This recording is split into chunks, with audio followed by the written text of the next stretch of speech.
What's up, YouTube? This is Surreal Scaff, and today I'm bringing you guys a gameplay here off of Prison Break, and actually I end up going 37-2. I actually just had started the game up, put it in my disc, just had started up, and this was the first match, and I ended up getting this awesome gameplay, 37-2, over a 10 KD, or heck, way over a 10 KD.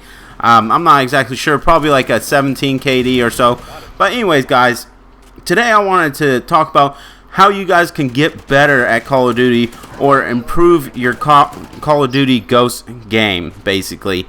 And I just want to bring this to you guys because I know it can get frustrating sometimes, especially if you're new to the game. The biggest tip for you that I have is just like anything else you want to be good at, you got to practice at or study or depending on if you're in school, you got to work at it. You got to spend some time in it, and that's how you're really going to get better at this game. But I'm going to give you a few tips that might help you improve it a little bit faster. First off, let me talk about, I know a lot of new people or a lot of people do play TDM. That is probably the most used game mode in Call of Duty and throughout all the Call of Duties. But then there are people that play Domination and don't really like TDM. But I'm going to say this, TDM is probably the best game mode to play if you want to get kills, in my opinion. That's only my opinion. Other people might have their own opinion. But TDM is by far the best game mode to play for me to get kills. Yes, I could get higher kills on Domination and whatnot, but it just, you have to rely on your team so much, and I just don't like doing that. Anyways, let's get into it. First tip for you guys is hiring your sensitivity, or get your sensitivity to a higher sensitivity. If you're playing at like a 2 or a 3, you need to get that up. You're ultimately going to do better. Now, I'm not telling you if you get it all the way up to 20, the top sensitivity, that you're going to be the best player ever, because no, that's not true. I myself actually do my best game, or have my best games playing at about a 6, 7, or 8 sensitivity. As you guys can see, I made all these guys rage quit so bad. I think it's twice in this game. But yeah, for me, I use 6, 7, or 8 as my sensitivity, and that's perfect for me. It flows very well with my style of game. Now, when I say you guys need to up your sensitivity, that doesn't mean, as I was saying, up it all the way up to 20, because it's not going to help you. As you guys can see, I did a challenge of 20 sensitivity challenge, and I didn't put challenge in the title because it wasn't a challenge, because it's not easy to run 20 sensitivity. And that's by far, I'm not telling you guys to work your way up all the way to 20 sensitivity.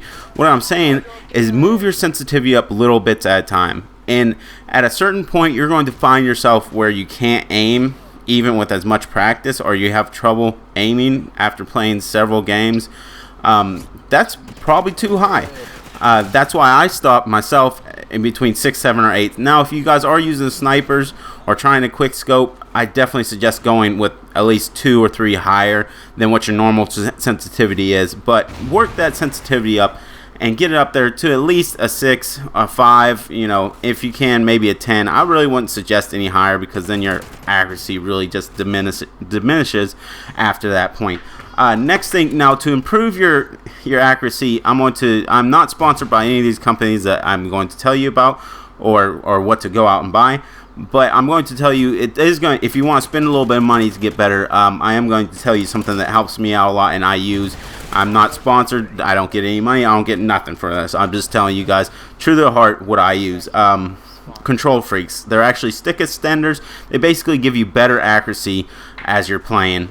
And basically, the higher stick, the higher sensitivity you go to with the same amount of force on your thumbstick. Basically, you could look them up. It's called Control Freaks. I'll leave it in the description below. But you could look them up and see what their product's all about. Next is movability. If you see me, my accuracy is not very good at all. It's actually probably lower on my friends list. But I do better than a lot of people on my friends list. That's because I move all the time. I'm constantly moving. I'm probably one of the hardest targets on the map at any given time, because I constantly move. Yes, it diminishes your accuracy, but the more you move, the harder it is for someone to kill you. And if you get good at moving and actually shooting and staying on target, you can actually do really, really great. And that's my next tip. It's get used to moving around. Use perks like Stalker or Agility. Those two perks will make a world of difference if you're moving around. Don't just stand there and shoot unless you got some kind of head glitch going on or some kind of cover, because you're going to just get killed because you're an easy target. So maneuverability is my second tip of the day. Next, awareness.